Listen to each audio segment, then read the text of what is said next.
Amados e amadas do Senhor Jesus, fui incumbido de lhes trazer uma palavra sobre Deus continua no controle.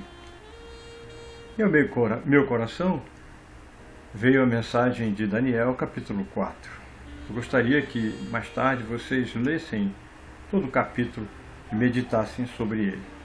Eu vou apenas ler dois versículos, os versículos 36 e 37, que diz: Quando minha sanidade voltou, também recuperei minha honra e a majestade do meu reino.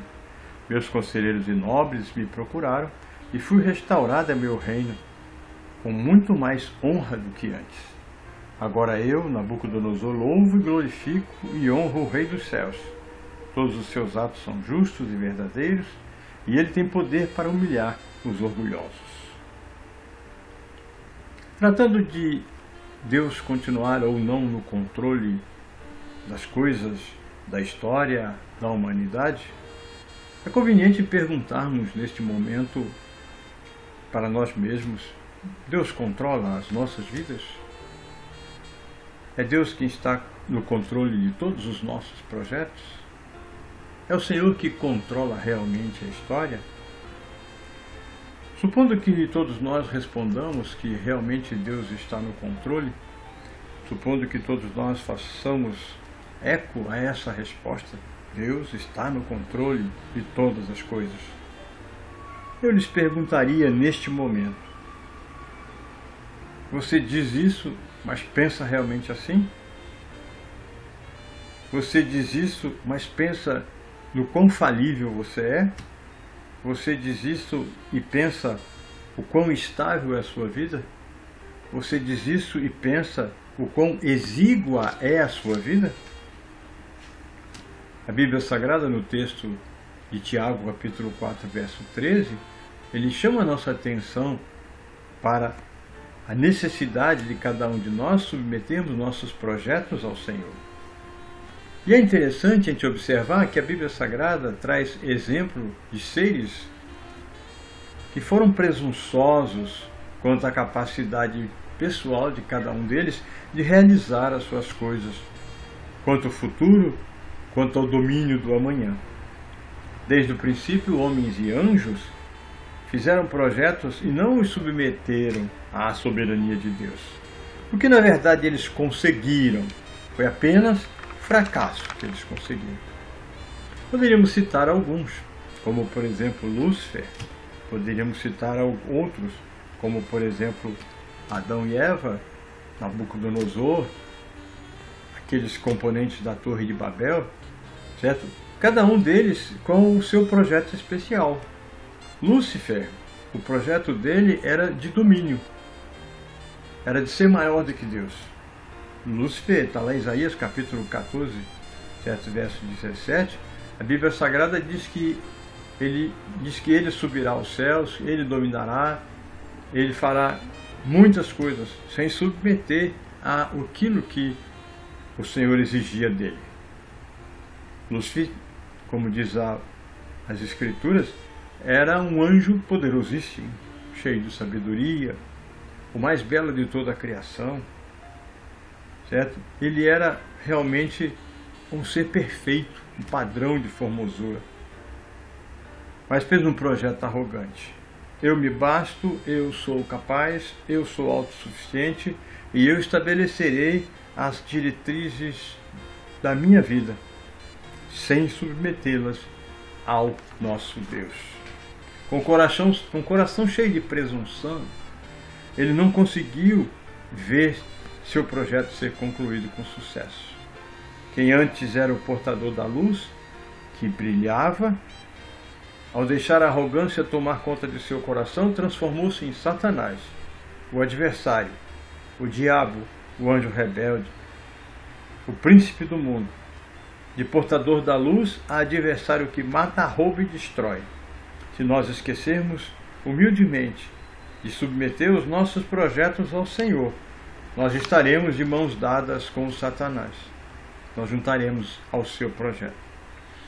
O segundo projeto que não teve sucesso, porque não foi submetido adequadamente ao Senhor, foi o projeto de conhecimento. O homem foi criado por Deus.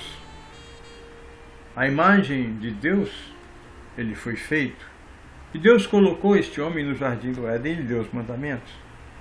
Inspirado por Deus, seguiu o seu caminho feliz, alegre, sem preocupações.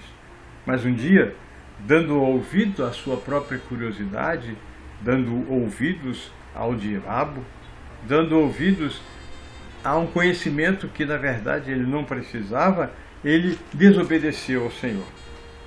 Através deste conhecimento de poder que ele queria, ele buscou ser igual a Deus.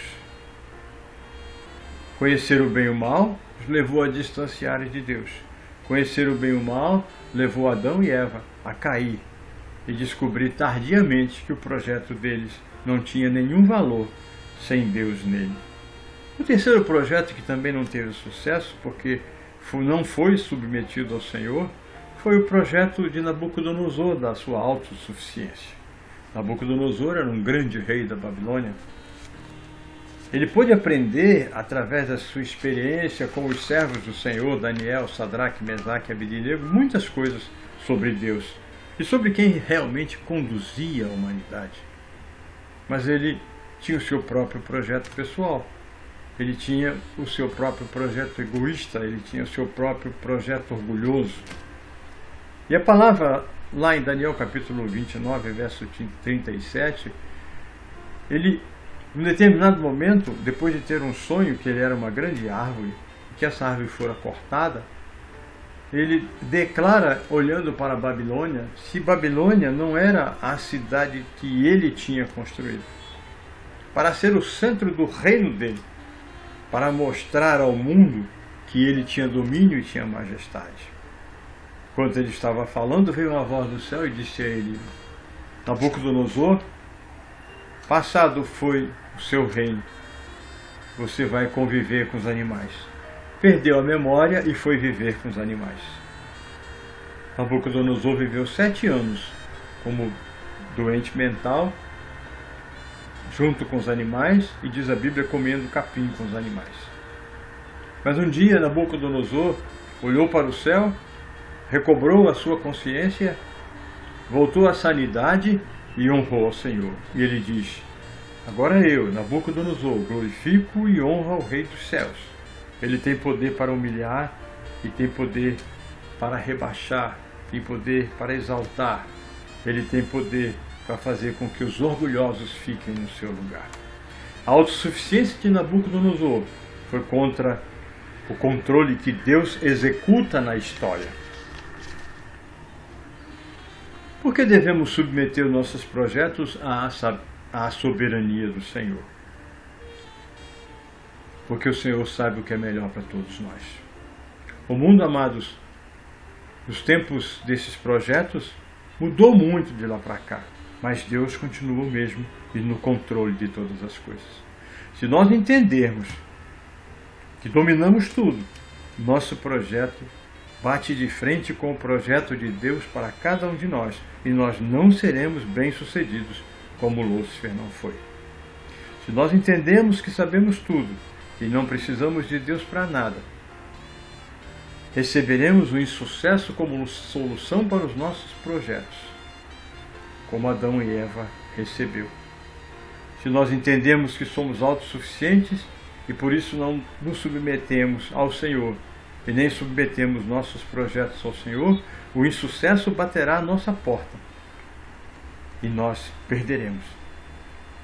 Se você fez um projeto, não o submeteu ao Senhor, com certeza você vai chorar o insucesso dele. Mas isso pode ser momentâneo. A exemplo do que aconteceu com Nabucodonosor, quando ele se arrepende, cai em si, reconhece que Deus é o Deus Todo-Poderoso, que comanda a história, que continua controlando a história, ele recebe a oportunidade de novamente ser colocado no seu lugar e vai para o lugar onde ele deveria estar. Diz aqui o verso 34, minha sanidade voltou, louvei e adorei o Senhor e honrei aquele que vive para sempre. Seu domínio é para sempre, seu reino por todas as gerações. Comparado a eles, os habitantes da terra são como nada. Ele faz o que quer entre os anjos do céu e entre os habitantes da terra. Ninguém pode detê-lo, ninguém pode dizer: por que fazes essas coisas?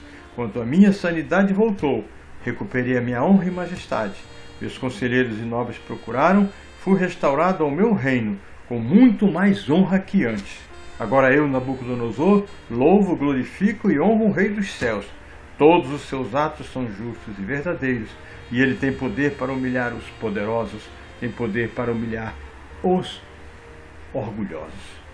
Se você fez um projeto, não submeteu ao Senhor, não colocou na presença do Senhor, não se aperreie, como a gente diz aqui no Nordeste. Fique tranquilo, arrependa-se do seu projeto e coloque nas mãos do Senhor, porque o Senhor está no controle de todas as coisas e Ele quer que nós sejamos bem-sucedidos nos nossos projetos. Então Ele vai mudar as coisas. Que tal ouvirmos a palavra do pregador, que diz assim: ao homem, à mulher é permitido fazer planos, mas a aprovação delas vem do Senhor. Portanto, amados, o Senhor nosso Deus continua no controle de todas as coisas. Ele não mudou. Sucesso, querido. Sucesso, querida. Sucesso, amada. Sucesso, amado. Com o Senhor nosso Deus no controle de nossas vidas. Deus abençoe a todos. Em nome de Jesus. Amém. Amém.